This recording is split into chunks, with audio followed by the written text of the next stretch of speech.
11 in the Always Sunny in Sayreville League, and the playoff picture is coming into focus. We have 8 teams still alive for 6 playoff spots. We got scenarios that could play out over the next 2 weeks. It's going to be a very action-packed finish to the regular season. Injuries this week. Chris Thompson broke his leg. He's out for the season. Robert Woods banged up his shoulder, and he is out for week 12, potentially a multiple week injury. So the hits just keep on coming for Sweep the Leg, who lost their game this week to the Beer Muscles by a score of 165.2 to 125.7.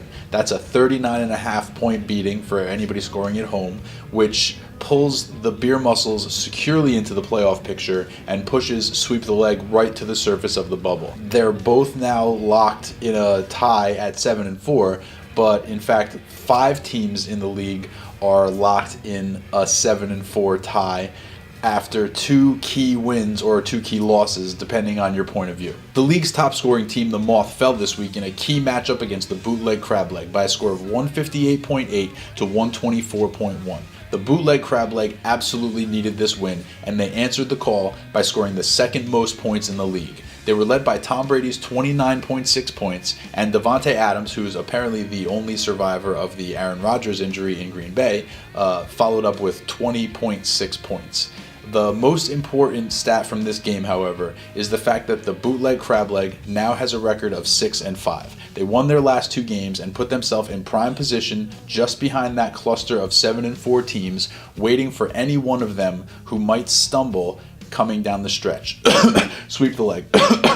And for that, the Bootleg Crableg is this week's hero. Tyler Fight Club also came up big in their must-win key matchup this week with Team Blumpkin, winning by a score of 136.6 to 122.3. They were led by recent trade acquisition Alvin Kamara, who put up 25.6 points. Unfortunately for Tyler Fight Club, when the total league scoreboard locked, their odds of making the playoffs are the longest of the teams that are left alive.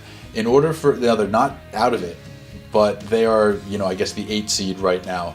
In order for the Tyler Fight Club to make the playoffs, they have to win out, which isn't unreasonable at all, but also Sweep the Leg has to lose out, which isn't unreasonable at all. But in addition to Tyler Fight Club winning out and Sweep the Leg losing out, Tyler Fight Club also has to outscore Sweep the Leg by a total of 80 or more points over the next 2 weeks. Not impossible at all, but he has the longest odds to make the playoffs of any of the remaining teams. More in a minute. Alright, so before we get to Odd Sundays, I should probably name a GOAT. And to be honest, this week it wasn't really easy to pick a GOAT because for the most part everybody's team played pretty good. Hazy. Oh, excuse me. But the Moth and Team Blumpkin each had an opportunity this week to seize control of the Porter division, and both of them lost to desperate underdogs. Not only are they both still tied with each other, but they allowed the Gotham Rogues to climb back into a tie at the top of the division as well. The Moth's points lead has dwindled down to around 20 points, and Team Blumpkin actually trails the Gotham Rogues in points right now. So while both teams had an opportunity to make a major statement this week, both teams choked. And for that, the Moth and Team Blumpkin are this week's GOATs. Alright, so with that, it's week 11, and that means it's time for the Thanksgiving edition of Odd Sundays. Happy Turkey Day, Sayreville. Wishing you all a happy and healthy. I'd like to take this opportunity to talk about the Thanksgiving games. For those of you who eat early, you are out of luck because you will be missing what is probably the best game on the schedule. Vikings-Lions. This game hasn't mattered since it was Scott Mitchell and Barry Sanders versus Warren Moon and, God, what was that guy's name? Robert Smith and Chris Carter, of course. All he did was catch touchdowns and do coke. Middle game is Chargers and Cowboys. In the 2000s, Chargers have won 3 out of 4 of these, but the games they played against the other NFC East teams were so close, so pathetically close, that I don't know what's going to happen.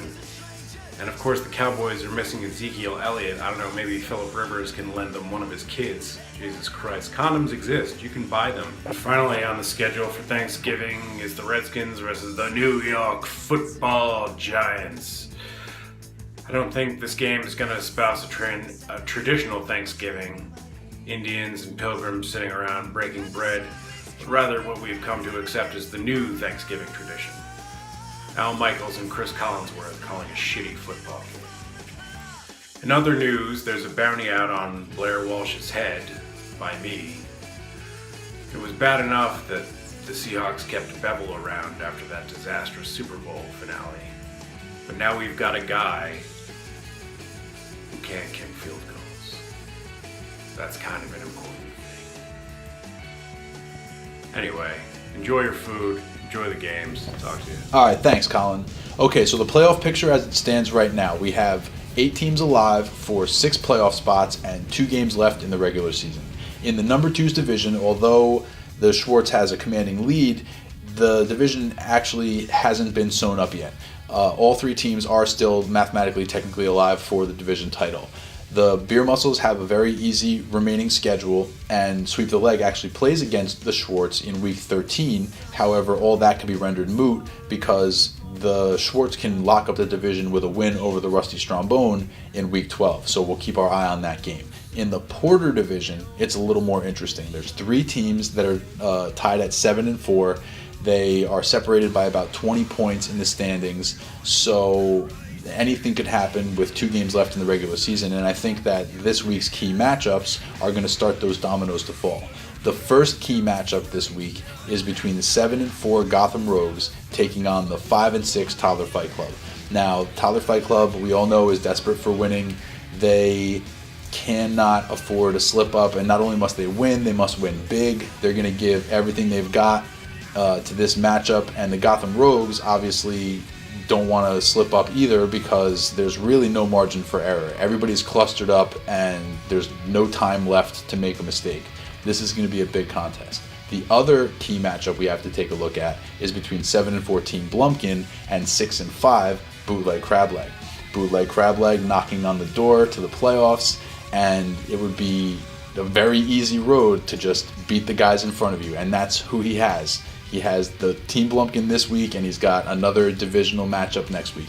So these 2 matchups are going to mean a lot towards the playoff picture, and I'm going to have my eye on all of them as I, at least it'll take my focus off of my own matchup. And speaking of Toddler Fight Club and the Bootleg Crab Leg, this week's poll question asked who you think was more likely to make the playoffs. 2 people voted for Bootleg Crab Leg. Nobody voted for Toddler Fight Club. I guess people were playing the odds there. But 3 people voted that neither one would make the playoffs. So some people may think that these upcoming games are key matchups. Some people may think that they're just formalities. It remains to be seen how everything's going to play out. But for right now, Week 11 update over. Remember to set your lineups. Remember to vote in the polls, and I will see you guys next week where it's always Sunday.